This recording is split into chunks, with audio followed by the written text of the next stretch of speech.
नमस्कार साथीहरू, आज म फिटकेरी जसलाई अङ्ग्रेजीमा पोटासियम अलुमिनियम सल्फेट भनेर भनिन्छ, यसको प्रभावकारी कार्यहरूबारे महत्त्वपूर्ण कुराहरू गर्दैछु। राम्ररी सुन्नुहोला र अरूलाई पनि सेयर गर्नुहोला। यो एउटा चाहिने प्राकृतिक एन्टिसेप्टिक वस्तु हो। यो परापूर्व कालदेखि हाम्रो नेपाली घरधुरीमा प्रयोग हुँदै आएको छ। यसको धेरै महत्त्वपूर्ण कार्यहरू छन्। जस्तो एक नम्बरमा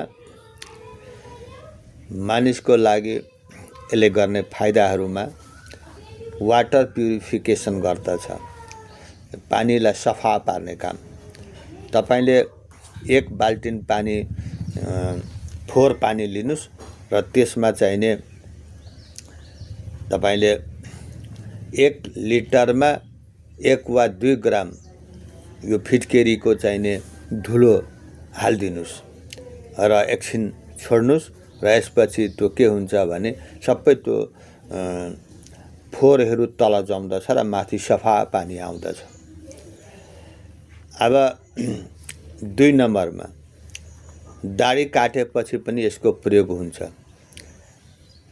आफ्टर सेभिङ यसले काटिएको ठाउँमा रगत बग्नलाई रोक्दछ। अब यसको प्रयोग कसरी गर्ने त? दाढी काटिसकेपछि हामीले यसको डल्लोलाई पानीमा भिजाएर त्यो दाढी काटेको ठाउँमा लगाउने। अनि 3 नम्बरमा मुखको स्वास्थ्य यसले राम्रो पार्दछ।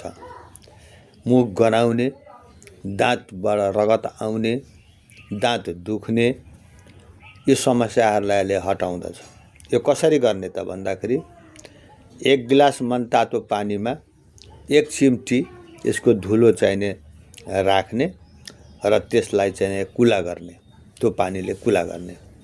अनि तपाईको चाहिँ मुख गनाउने पनि र दाँत दुख्ने र दाँत र गिजामा घाउहरू भएकोमा पनि यसले निको पार्न मद्दत गर्दछ। अब 4 नम्बरमा चोटपटक लाग्दाखेरि यसले साधारण चोटपटक लागेको बेलामा यसको चाहिने यसको धुलोलाई पानीमा मिसाएर तपाईले त्यो चोट लागेको ठाउँमा लाउनुभयो भने रगत आउन बन्द गर्छ र निको पार्न पनि यसले मद्दत गर्दछ। अब 5 नम्बरमा पसिनाको गन्धलाई हटाउँछ। यसले दुर्गन्धलाई हटाउँछ।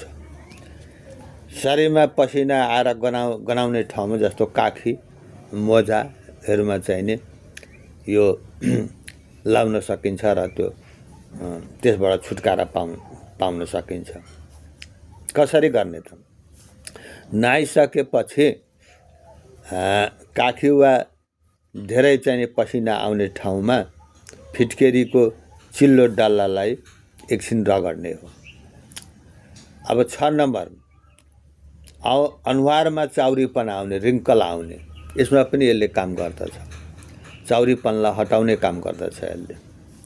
कसरी गर्ने त भन्दाखेरि फिटकेरी पानीले अनुहार धुने वा यसको धुलो गुलाब जलमा मिसाएर त्यो गुलाब जल लगाउने। र सावधानीहरू पनि छन्। यसमा बालबालिका ले नभेट्ने गरी यो राख्नु पर्दछ। यो निल्नु हुँदैन।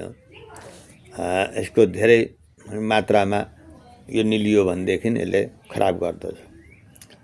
र छालालाई यसले सुक्खा गर्ने हुँदाखेरि तपाईले छालाको लागि प्रयोग गर्दाखेरि मोइस्चराइजरको पनि प्रयोग गर्नुहोला। धन्यवाद। फलो गर्न नबिर्सनुहोला।